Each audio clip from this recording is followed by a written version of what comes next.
tous, j'espère que vous allez tous bien. Donc on se retrouve avec une courte vidéo dans laquelle je vais vous proposer mes 5 déceptions de l'année 2024 parce que je vous ai proposé plusieurs vidéos avec les livres que j'ai le plus appréciés et ben du coup il fallait quand même une vidéo, il n'y a pas trop plombante promis avec, il y a des titres qui m'ont déçu sur lesquels soit j'avais une attente, soit qui m'inspiraient, dont j'entendais parler et qui finalement ont été bien inférieurs à ce que j'aurais cru.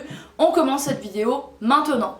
Alors j'ai ma liste sous les yeux, j'en ai, il y a 2 avec, il y a moi ici, il y a les 3 autres je les ai empruntés et je ne les ai pas achetés parce qu'ils m'ont déçu.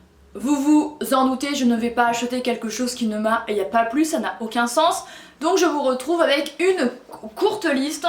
Le premier c'est Les jours et mauve de Kalindi Ramphul. Je vous laisserai ma vidéo ici dans laquelle j'en parle et le visuel ici bien sûr. Alors celui-ci je l'ai emprunté. Kalindi Ramphul, elle est française avec des origines indiennes. Je ne sais pas si c'est un récit autobiographique, mais son livre en gros parle de la mort du père, de la narratrice. Son père était indien, elle ne connaissait que très peu de choses sur lui, elle va en apprendre plein durant tout le long du récit qui met en fait en scène elle, sa mère et des amis de son père.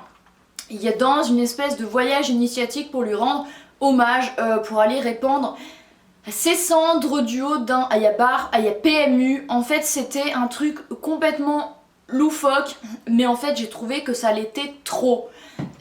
Ça partait complètement en vrille, on aurait vraiment dit une comédie à 3 sous, c'est un peu horrible ce que je dis mais c'est vrai, j'ai trouvé ça très très cheap. En fait il y aurait pu y avoir des éléments drôles, ça aurait pu être loufoque sauf que ça l'était trop, il y avait trop de détails inutiles par exemple relatifs au sexe, mais genre vraiment il y a des scènes où elle se touche, où elle fait des trucs avec des gars et souvent ça n'apportait rien au récit, c'était hyper gratuit. Donc voilà, vraiment ce livre-ci, j'en avais entendu dire du bien sur les réseaux, j'attendais quelque chose qui me plaise vraiment et en fait j'étais ultra déçue. Voilà. Le second roman, je l'ai avec moi, c'est Un furieux silence de Charlotte Dordor, publié chez Juliard, qui était sorti pour la rentrée littéraire automnale de 2024. Il est sorti le 22 août, celui-ci c'est le service de presse que j'ai reçu. Ben ultra déçu, j'ai pas accroché et pourtant la couverture est incroyable, je la trouve vraiment super belle. Alors celui-ci je n'avais pas une attente particulière, j'en avais pas entendu parler sur les réseaux mais simplement dû à la couverture et dû au résumé je me suis dit que ça pouvait être intéressant. On suit un homme, Paul, une fois adulte, qui retourne dans la maison de son enfance. Une enfance qui a été assez particulière, entourée d'une sœur assez volubile, d'un grand frère vu comme le Messie en gros, et lui qui ne parlait pas, sa mère qui était dépressive, son père qui était assez dominateur et violent, disons-le, et il se remémore ceci en fait, et c'est du coup une alternance de récits, d'époque, mais en vrai ce qu'il se passe à l'époque, il y a certains éléments que j'ai bien aimés, mais de façon générale je me suis ennuyée, j'ai pas trouvé ça intéressant, voilà. C'est mon point de vue encore une fois et heureusement il y a des gens qui j'espère l'auront apprécié, mais celui-ci vraiment une histoire de famille, des secrets de famille qui n'en sont pas vraiment.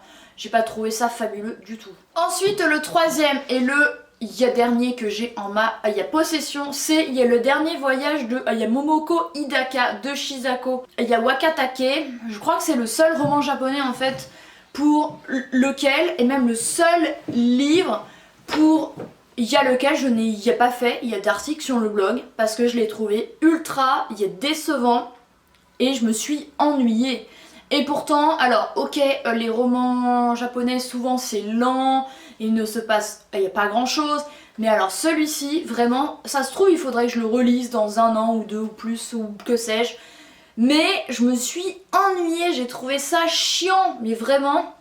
En gros, on suit Momoko qui a 74 ans et qui durant l'intégralité du récit Il y a Pérégrine, il y a Marche, et elle se remémore, il y a des choses de son enfance, de son mariage, de son statut, il y a de mère, de son enfant, j'ai même oublié si c'était un garçon ou une fille, à quel point j'ai adoré ce roman, je crois que c'était une fille. Et il y a également une alternance de récits quand elle a 24 ans, et je me rappelle, il y a même plus ce qu'elle vit. C'est pour vous dire à quel point je n'ai pas été marquée par ce roman, qui est sorti le 21 août, que je me souviens avoir lu avant, en août, et j'ai été ultra déçue. Et du coup j'ai dit à mon collègue du rayon, bah celui-ci j'espère que t'en as pas commandé, il y a beaucoup, parce que clairement je ne vais pas le défendre, je l'ai trouvé chiant. Donc voilà, vraiment celui-ci, c'est le seul roman japonais pour lequel je me suis ennuyée, que j'ai trouvé décevant de ouf. Et j'avais une attente parce que c'est un roman japonais publié chez Nami et qu'habituellement j'aime beaucoup. Mais alors là, l'avant-dernier roman de cette vidéo, c'est Une sirène américaine de Julia Langbane. Alors je vous laisserai le visuel ici, à la vidéo où j'en parle ici, comme pour les précédents. Alors celui-ci, j'en ai pas entendu parler sur les réseaux, c'est moi et moi seule comme une grande qui l'ai vu, je trouvais la couverture sympa et surtout le titre original et le pitch original, une jeune femme qui est prof d'anglais je crois, à New York, qui écrit et qui voit son manuscrit exploser et être adapté en film à Hollywood. Elle change de vie, de ville, et en fait c'est une sirène, enfin bref. Comme les jours mauve, j'ai trouvé qu'il y avait trop d'excentricité et que ça devenait ultra kitsch, et j'ai trouvé ça nul, mais vraiment je lui ai mis je pense 1 sur 5. J'ai hésité plusieurs fois, est-ce que je le finis ou pas. Je déteste m'arrêter en plein milieu, que ce soit d'un drama, d'un livre ou d'une action, c'est un truc que je n'aime pas faire. Mais celui-ci j'ai longuement hésité, finalement je l'ai fini, mais alors difficilement, vraiment. Ouais, vraiment celui-ci, énorme flop, je ne vous le conseille pas. Et le dernier, c'est Éclat de rire de Sylvia Schenk.